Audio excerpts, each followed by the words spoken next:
essa época foi bom demais. Agora eu tenho medo de ter mais 4 anos de Lula. Eu lembro que eu comprei Petrobras negociando PVP de 1.2. Meu Deus. Não, mito, 1.5 de PVP. Mas assim, o que vocês estão enxergando aí de 2025, né? 2026, ano eleitoral. Muita gente aí com cagaço. Eu lembro que a gente tinha um cagaço muito maior quando tinha essa perspectiva de Lula lá em 2018, né? Então, lá em 2022. Então, o que acontece? O mercado... Eu lembro que essa época foi bom demais. Agora eu tenho medo de ter mais 4 anos de Lula. Eu lembro que eu comprei Petrobras negociando PVP de 1.2. Meu Deus. Não, mito, 1.5 de PVP. Ou seja, a empresa... Não, de PL, de preço-lucro.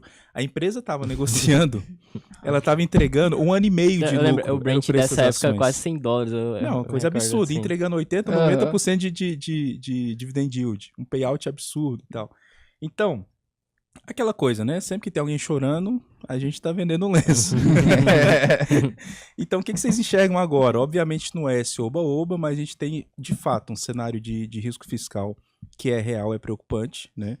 O governo não fez o dever de casa no sentido de cortar gastos, aumentou bastante impostos, recorde de arrecadação ao longo de 2025, e agora a gente tem essa conta chegando. Me lembro bem que quando quando Michel Temer foi aprovar a reforma da Previdência, ele não teve força para aprovar. Pegou aquele contrato, aquele mandato tapão, né, de 2 anos e tal, não teve força política para aprovar, caiu no colo do Bolsonaro com uma base política muito forte. Ele conseguiu aprovar ainda no primeiro semestre, se não me engano, foi no primeiro ano, e com a expectativa, na época, de economizar até 800 a 900 bilhões de reais em 10 anos. Imagina. Em 10 anos. Eis que vem a pandemia, e em 1 ano, o Bolsonaro gasta 600 milhões de reais. 600 bilhões de reais, só com auxílio emergencial e outras medidas ali de contenção, né, por conta da crise da Covid-19. A partir dali sempre pareceu que essa bomba ia estourar no ano seguinte, né? E até hoje essa bomba está a ponto de estourar. O que vocês estão enxergando agora com esse cenário de risco fiscal que a gente tem, que é fato, né, as contas públicas de fato estourando, e em um ano eleitoral que a gente deve esperar medidas mais populistas, né? Sim. Não, e é interessante a gente falar desse endividamento, porque na época era uma Selic a 2. Então a rolagem da dívida... Barato. Claro, a dívida, sempre se endividar é ruim, mas a 2%, claramente você vai pagar menos dívida. Embora fosse um 2% artificial, né, na sim, ideia do Paulo Guedes, ninguém mais vai ser rentista aqui nesse país. Agora, a gente tem a mesma prática de política expansionista com juro a 15.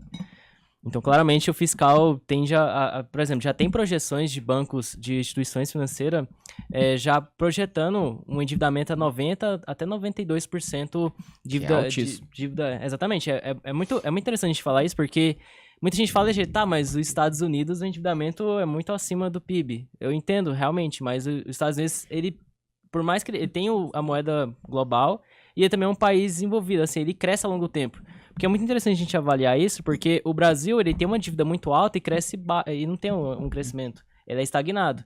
Por exemplo, a Índia mesmo, que é um país emergente, ela tem um endividamento até considerável também, mas ela cresce a taxas muito altas, porque não tem nenhum problema se um país se endividar. O problema é que ele se endivida e ele está estagnado, que é o caso que acontece com o nosso país. Então, assim, de modo geral, eu acredito que 2020, esse ano mesmo vai ser ano muito de volatilidade. Teria uma atenção muito grande por dólar, por mais que está tendo um declínio que a gente já observa desde o ano passado, eu ainda acredito que o dólar ainda esteja muito atrativo para quem busca uma exposição internacional, então eu ia ter uma atenção maior. E também ativos, dentro da carteira, ativos que são mais defensivos, então utilidade pública, setor financeiro tende a surfar melhores momentos em momentos de instabilidade. Eu ouvi a UVP11... Sim, então, é muito a UVP11 com 51% do portfólio no setor bancário, eu ouvi isso. Malheiros, o que você acha de 2026? Me conte.